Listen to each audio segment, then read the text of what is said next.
Hello everyone. I welcome you all to yet another episode of Thoughtful Leadership series on collegedunia.com, where we connect you with the top dignitaries of the colleges and universities pan India, and they share their views and their thoughts on education industry and also provide us with all the insights of their colleges. Today we have one of such eminent speaker who is currently working as the Vice Chancellor of Birla Global University, Professor P.P. Mathur. I a very warm welcome to you, sir. I'm glad that you could make some time for us and you're here to address all the students, all the upcoming youngsters who are going to join their colleges and they're going to start with their career from this year itself. And I hope that they get information from you and you are able to give a lot of information to them and share your views. So we'll start with the interview, sir. Thank you so much Yeah. for your kind introduction, and I wish you and your viewers a very good time. Thank you, Ashia. Yes, sir. So my first question for you will be, sir, that since you have held key positions in a lot of education institutes, starting from the very known KIT University in Odisha itself, and then you are currently working as the Vice Chancellor of Birla Global University, and you have been associated with this career of yours, and you are connected with the education industry since a long time right now.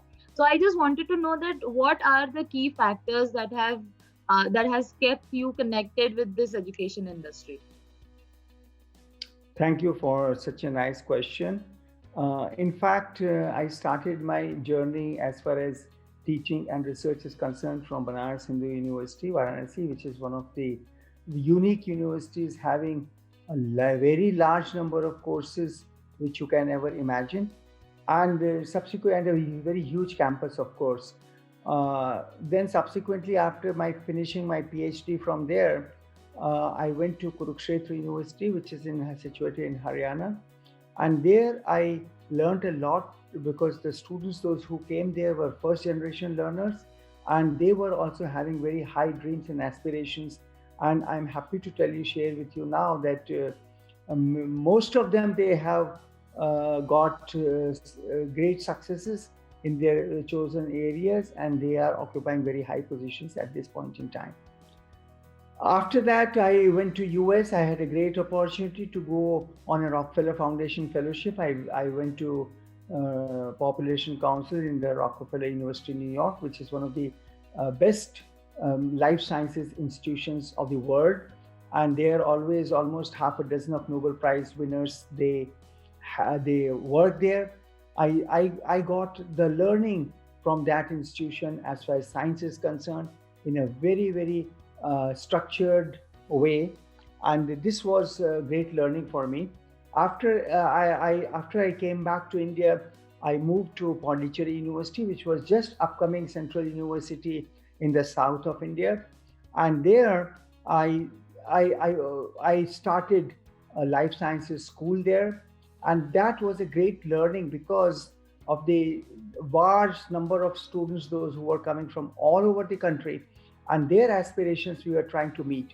And life sciences were also growing a lot, and we started offering different kinds of courses, and some of the very unique courses which are extremely popular now there are biochemistry, molecular biology, biotechnology, and bioinformatics, and computational biology. These courses are unique courses, and I am very happy that I was part of the institution when such courses were launched. During that time, I was invited at KIT University to act as Vice Chancellor, and between 2012 and 2017, I was working as Vice Chancellor of KIT University. That university also, at that point in time, I was attracting a large number of students in different academic programs, and I could contribute significantly to the academic progress of the university with my past experience, and it paid them off. Now you know very well that that institution has grown very much in the last decade, and it has become eminence of institution of eminence And not only that, it has got a lot of accreditations and a lot of things which have happened there.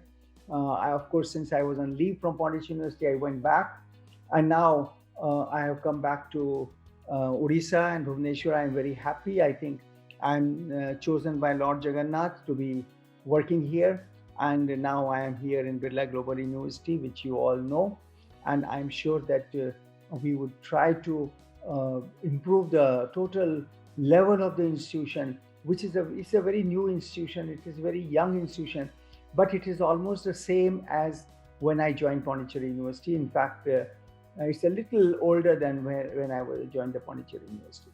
So I'm pretty sure that we will be able to transform this institution to one of the best institutions in this part of the country. Yeah. Yes, sir. So, moving towards the next question, sir, I wanted to ask you that since you are currently appointed as the VC of Birla Global University, so according to you, what is exactly the philosophy of leadership that you have? How would you describe your leadership style? Actually, one of the reasons I was successful everywhere, I chose the participative leadership, that everybody should feel participated in the process rather than the dictatorial leadership. So, and I think I tell you that participative leadership has paid off. It is not the participation of faculty alone, it's the participation of all the constituents of the university, staff members, and the students as well. And basically, a university of this kind is all about teaching and research. And if we strengthen these kinds of things, and I have done a lot as far as improving the quality of the research papers, innovation, and of course implementing the government policies. And now my challenge would be there to implement some of the key aspects of the national education policy, which is already there. And I'm sure that with the help of the faculty and the students and other staff members, we would be able to introduce a large number of changes. And you would be happy to know that we have recently introduced some innovative courses like MBA Banking Technology and BSc in Data Science.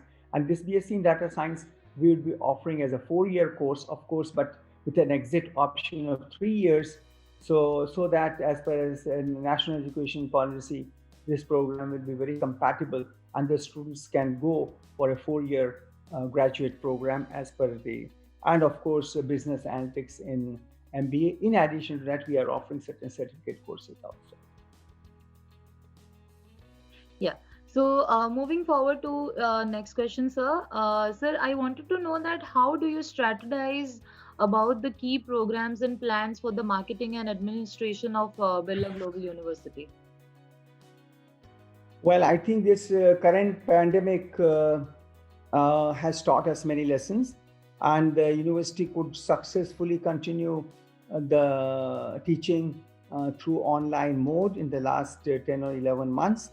And the teachers and students, they cooperated very well in the university's venture, and we could conduct examinations.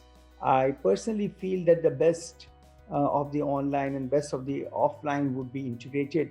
So we, as you are asking that how you strategize the key programs and plans of the marketing and administration of the school, is that the key programs, whatever we launch, once they are very timely program and very contemporary programs, so we try to revise the curriculum very recently. We have introduced that thing, that we are going to revise our curriculum all the time, and the inputs from various people like the faculty members and industry people are also taken. So we are putting in every board of studies the industry people, and we are having a lot of discussions so that industry is able to participate in our programs. The same kind of strategy I did it in Pondicherry, the same kind of study I did it in KIIT, where a large number of industries. So it's not only the placement we talk about industry about. In fact, placement should be automatic done. When the programs are compatible to the needs of the industry, then there will be no problem. So we are strategizing in this way, and in the end, the online teaching and the kind of skill development which takes place for the students, that is very important. And I think that students also should participate in the process of syllabus making and what kind of courses should be taught, the way they should be taught. Okay, so since you have already studied in abroad and you know how exactly the schools are structured over there, how their policies and their plans are structured over there, and being NEP introduced here in India, I just wanted to know that like we have India and foreign countries, they have very different structures in education. So, in your experience, according to your experience, what can an inbound student gain from studying here in your university, in Birla Global University?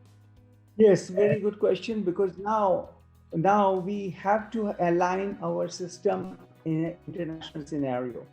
Now nothing is isolated. Whatever we are doing in this country should be meaningful to the others, because our employment, our other opportunities, they are common opportunities, and the manpower which our country sends out is working in the same environment as the manpower trained in other countries will work.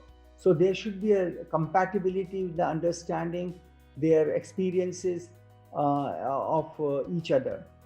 I'm sure that the way the national education policy has been devised, it gives the kind of gelling between the countries, and it removes most of the concerns which they used to be before vis-a-vis the foreign education. I think our education should be not aiming at to become a foreign education, but to be worthy of being getting any jobs or any kind of work we should do. In fact, even before, our education system was being considered very good, because a lot of our students, they have been placed without difficulty abroad. But however, it is felt that our education is more of the knowledge orienting rather than ours is the knowledge orienting rather than the skill orientation. So what we are planning, that in our education system, the component of skill would be very much, and the skill development would be a very important component as far as our education system would be there. So here I have made it clear to all the faculty members that our curriculum should specifically mention in the syllabus the component of knowledge and the component of skill, and it should be 60-40 kind of thing, ideally, that 60% should be knowledge and 40% could be skill. It can be more also. It can be even 100% skill. That is not defined. But the skill component becomes very important. Unfortunately, our students, those who used to pass out, were not very skilled in different areas, whether it was subject-wise skill, or it was language skill, or it was computer skills, or whatever. So I think that this is what we are planning to do, and all the students, what I feel, they should be computer savvy. They should not have any inhibitions to work in the digital environment, and we have to learn lessons from pandemic and the changing scenario in the pandemic. So the kind of workspace which would be created post pandemic would be entirely different than what it used to be before. And we must predict what is going to happen, and we must prepare our students for facing those challenges. Yes, definitely, sir.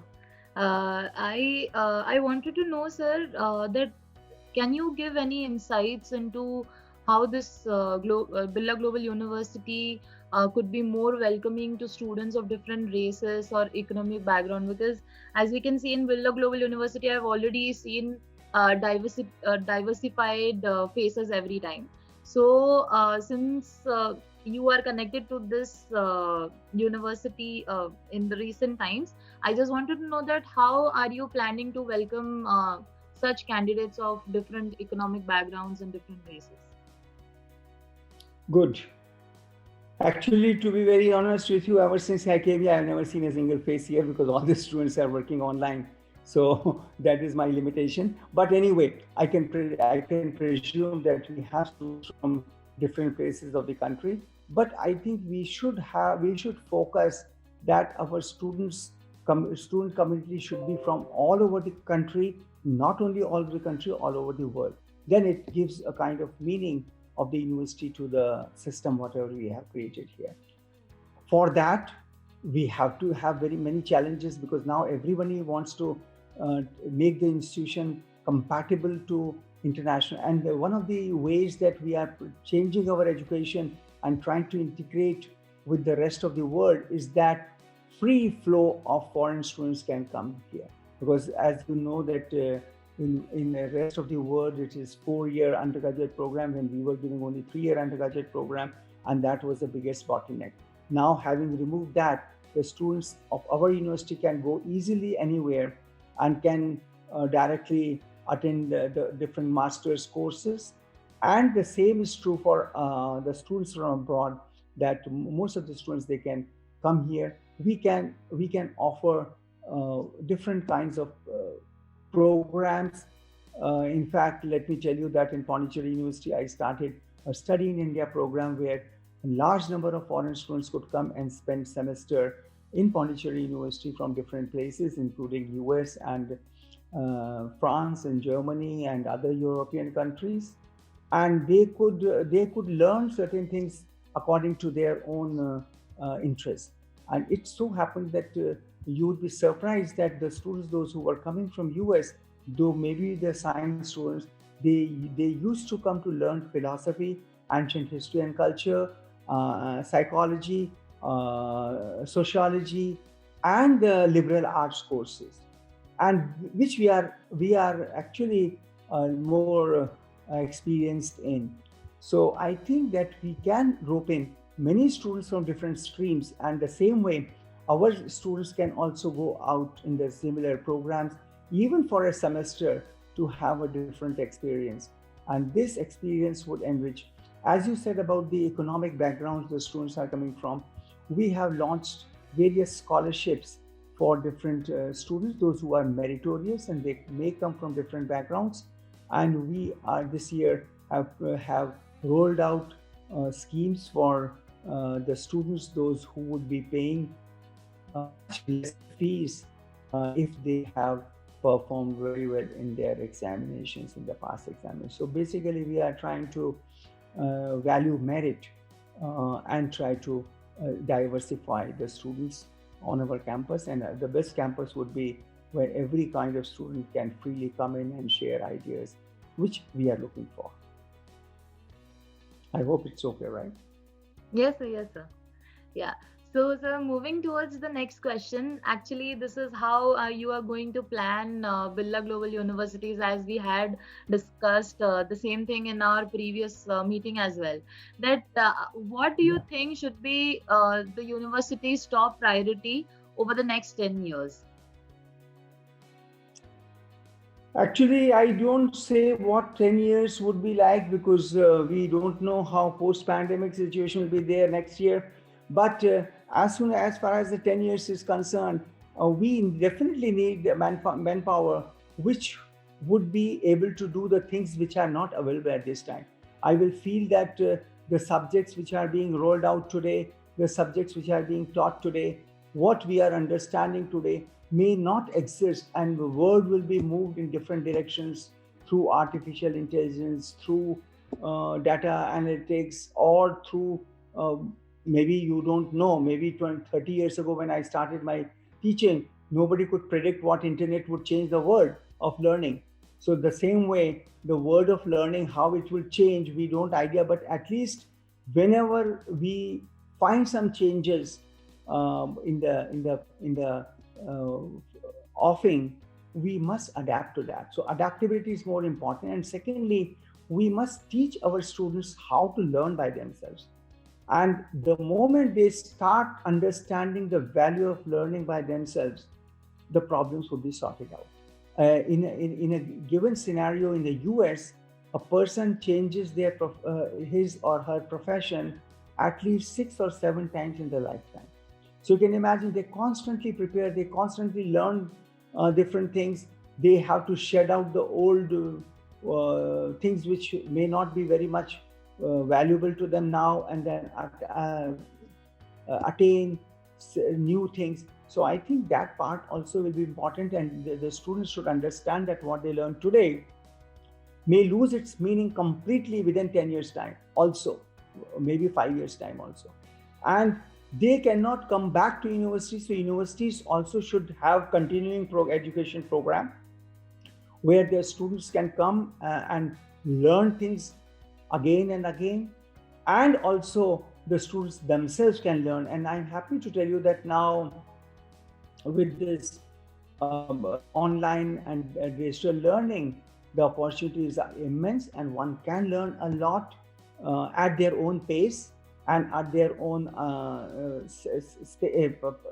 time, that they can learn a lot of things, and people are learning, and the students must also learn. And that's why the national education policy emphasizes on the learning through SWAYAM platform or through other MOOCs platforms, and we are trying to integrate MOOCs and SWAYAM courses in our system as well, so that the students get used to learning through SWAYAM, and those courses will be credited in our place. And I think sooner or later there would be a credit bank where the students at any point in time can earn credits and they will be like a bank passbook. They will be getting that now they have this, as we say, how much money they have. They can see how many credits they have earned, and after certain credits they can get a degree also from a respective. So I think we are moving in a very right direction, but the challenges are many. The understanding of the people would be different, and it requires a lot of commitment and effort to make this system happen. And I'm sure that this would happen. Okay. Sir, the next question would be actually on the strengths of the university. I just wanted to know that what do you see as Birla Global University's greatest strengths are? First of all, this university is young, and a very young, a nascent university. So it is a great strength that we can start anything, because there are a lot of opportunities that the university is very old and it is already brought in a certain way. Changes become difficult to incorporate. But this university is very young university. We can change, we can do experimentations without much difficulty, while bigger universities will not be able to do those experimentations easily. So one strength is this, and our teachers also are very young, and they can learn, they can absorb things very fast, and I'm sure that the faculty members would be able to bring the changes which they will perceive as to happen. So these are the two very important things which the university possesses. And certainly the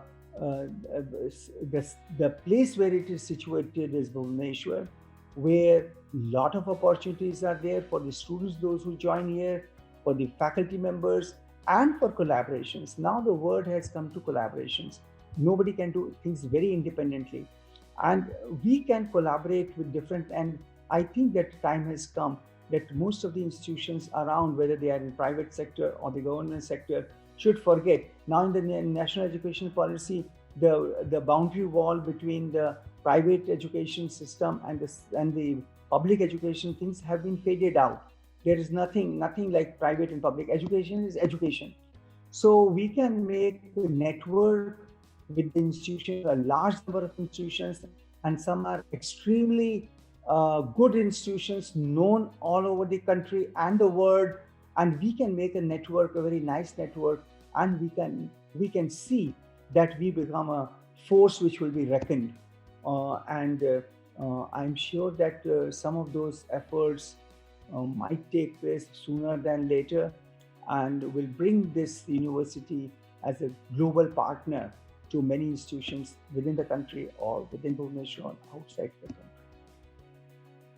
Okay, so talking about the strengths, obviously there would be some challenges also that you might have faced in Birla Global University since the time you have joined. So if you could just throw some light on it. Yeah, actually, there are challenges in every system, every place, and every action which you take. There is certain reaction for that thing. But I feel the challenges, whatever you are talking about, would be there anytime. To basically, this institution is. Started as a management institution, as you rightly told in the beginning itself, that it is seen as commerce, economics, and business management, and even law. You did not mention, but law is also here, and the other thing which is there is journalism and mass communication. So I think that these things are very important things, and particularly in the context of higher education. But at the same time, we need to start sciences, and we need to start the courses are the kind of courses which would be very much important. And today, by budget, you will see that the government emphasizing on healthcare sector, and they must be focusing on the life sciences sector, and because the kind of job opportunities which would emerge over years to happen. I think we should also take challenges in that direction and try to focus that our university become a wholesome university, so that to face any challenges. So that would be definitely a kind of challenge to start with various courses which do not exist at this time. Yes, sir. Since we have already spoken about the abroad, the education system in abroad, I just wanted to know that what are some plans that you might have currently designed for Birla Global University's international affairs for the students, if you have anything in your mind as such. Yeah, actually, we have already started to some extent some kind of collaborations with some universities, but my focus would be there uh, to roll out the programs under Students India, the Study India program, which the government of India is also focusing in this national education policy. And we must address that the students, those who come from abroad, they get the kind of facilities which they require, and the kind of environment and the kind of learning environment, and the other kind of I think this is an excellent environment which it provides already. But we need to still see that what are the challenges which they may be facing, the things, because once the foreign students they come, they don't look at one or two courses alone. They look at multi courses. Because, as for example, I can tell you that since I was operating the foreign students program in Pondicherry University for more than 10 years, and we earned a lot of money. More than 1 or 2 crore of money was corpus when I left the university in that project. We constructed separate hostels for them, where the pantries, the food storage system, the kind of laundry system was compatible to the foreign countries, and the support system, the eateries, the food. So I think not only that, the kind of courses they look for are also multifarious. One course they might take in biochemistry, the other course they want to take in psychology, the third course they want to take in music, and the fourth course they want to take in dance. We still, and when the foreign students they come, they want to basically explore the culture of the country. They want to capture culture of the country. We are not having any courses in our university which represents the cultural aspect of even Odisha. We don't have an Odissi dance center here. We do not have yoga center here. We do not have a kind of philosophy courses here. We do not have the courses of even on uh, Lord Jagannath and the kind of movement of Lord. So I think the students, when they come from abroad, they are looking for something very new, which we may not look at. And I had a great challenge all the time in Pondicherry University to find the kinds of courses which the students would like to learn. We offered the courses in music, filmmaking. We also offered the course in dance. We offered the courses in yoga. We offered the courses in sciences. Even a student took one course in computer science because they work out much cheaper here than abroad. And secondly, we have to convince their universities that their courses are equivalent to our courses. So which is a very difficult job because they audit our courses. We must be ready for the audit. They would see how many teachers you have, they see how much facilities you have, and only when you are uh, accredited by their universities they can take, because finally at the end of the day they will transfer these courses to their respective universities, and the grades will be awarded by those universities. So in that scenario, I think that is a very important thing, that our teaching pattern, our teaching system should become compatible. And teachers have to understand very clearly the evaluation methodology, the kind of issues which are sensitive to foreign students, and many things like that. So till then, yes, one or two students may come, they go, they have certain MOUs, but I think that richness, and the teachers must also be exposed to the foreign system. The teachers must also be moving.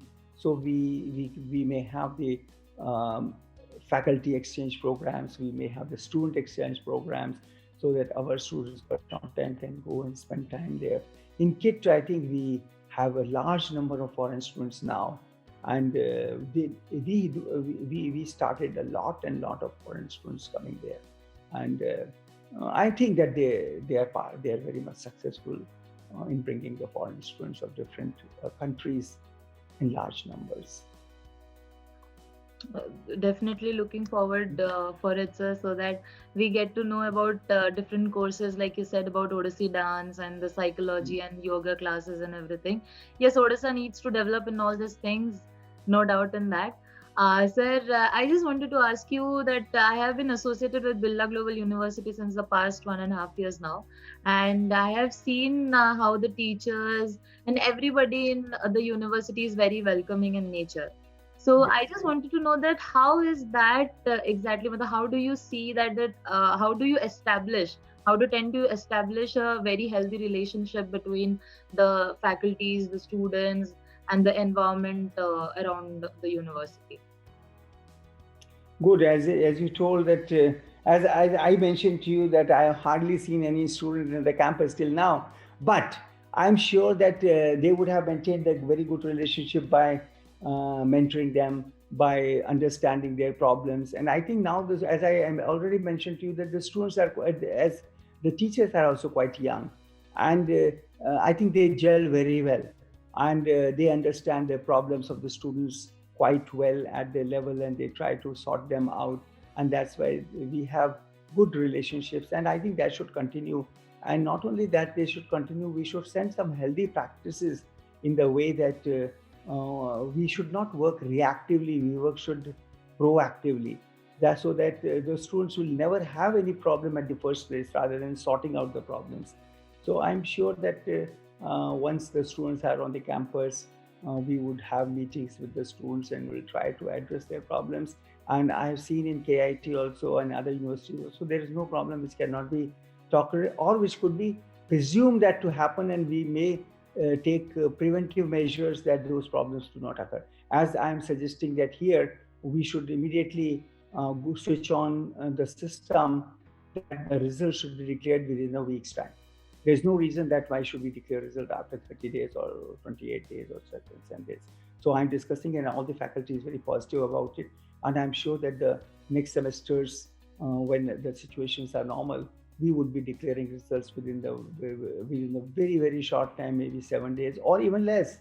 So that would be a very healthy practice, that the students get the results very fast, We may have extra mentoring to the students, those who are deficient in certain areas. We may give coaching in the areas where they need some extra help.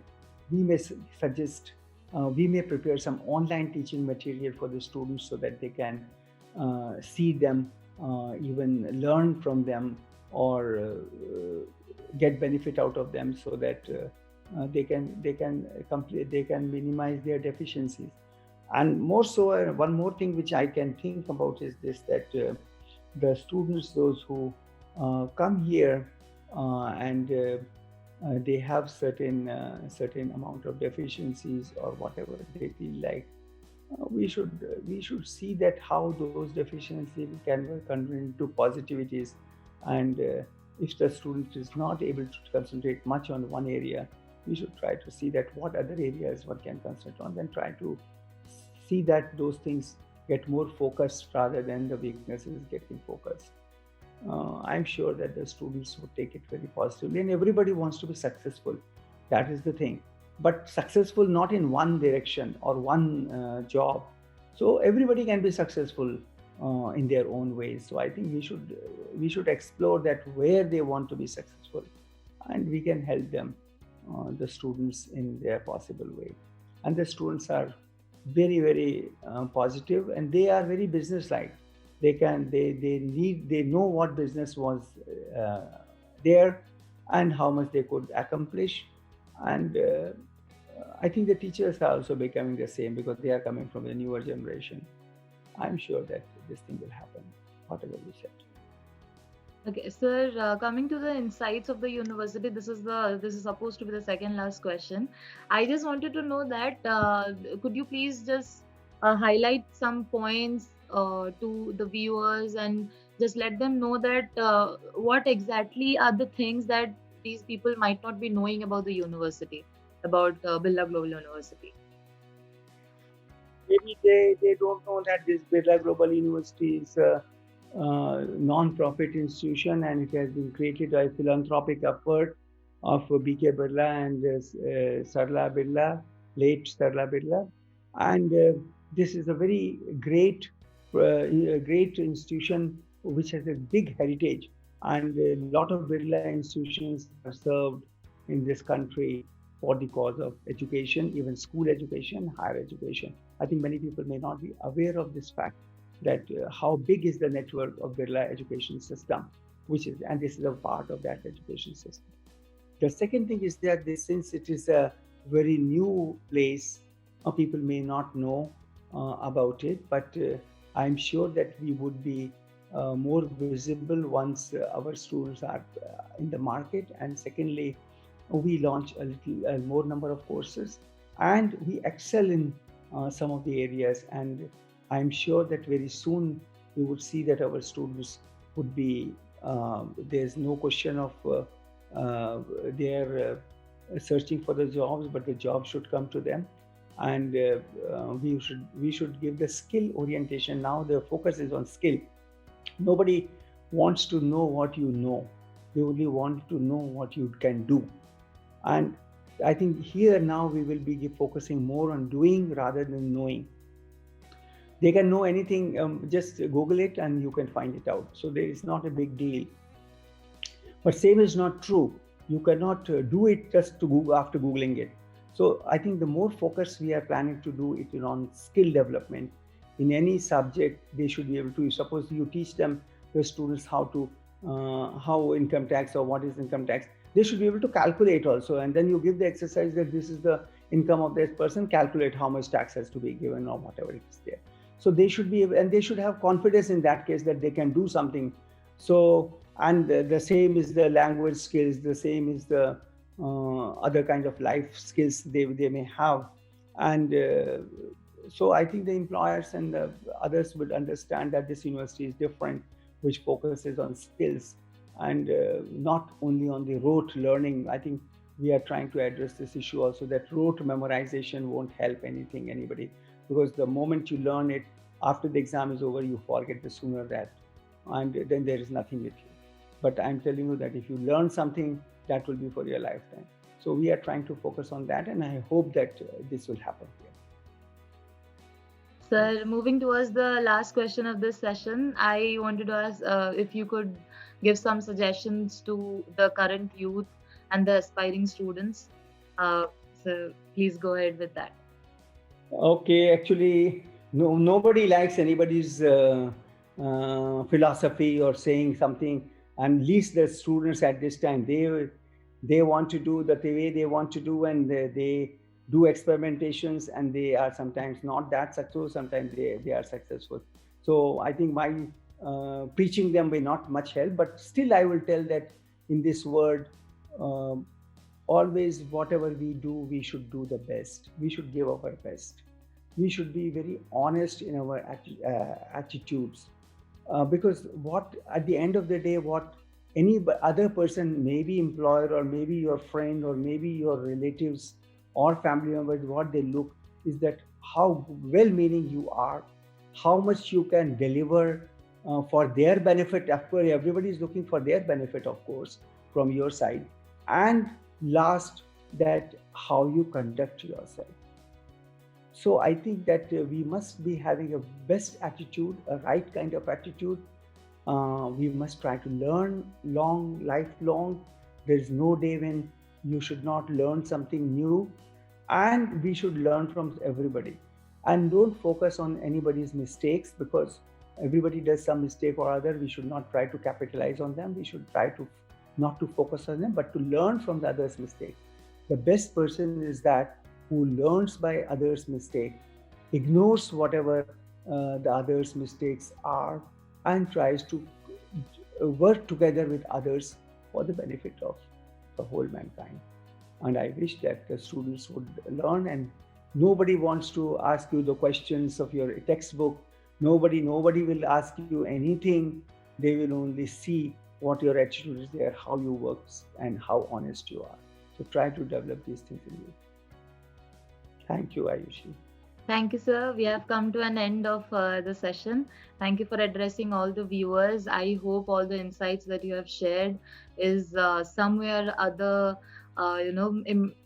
make some implication on the students who will be watching this. And it's an honor for us and a great privilege to have you on our platform. And thank you, sir. Thank you so much again. Thank you, Ayushi. I wish you and your College Dunya great success, and I'm thankful to you that you are doing a great job to help the students for understanding different institutions and different perspectives of the people. And I'm sure that you would establish very healthy practices for the students in time to come. And you can ask any questions later on also to me. I'll be very happy to answer. Thank you so much. Definitely, sir. Thank you, sir. Thank you.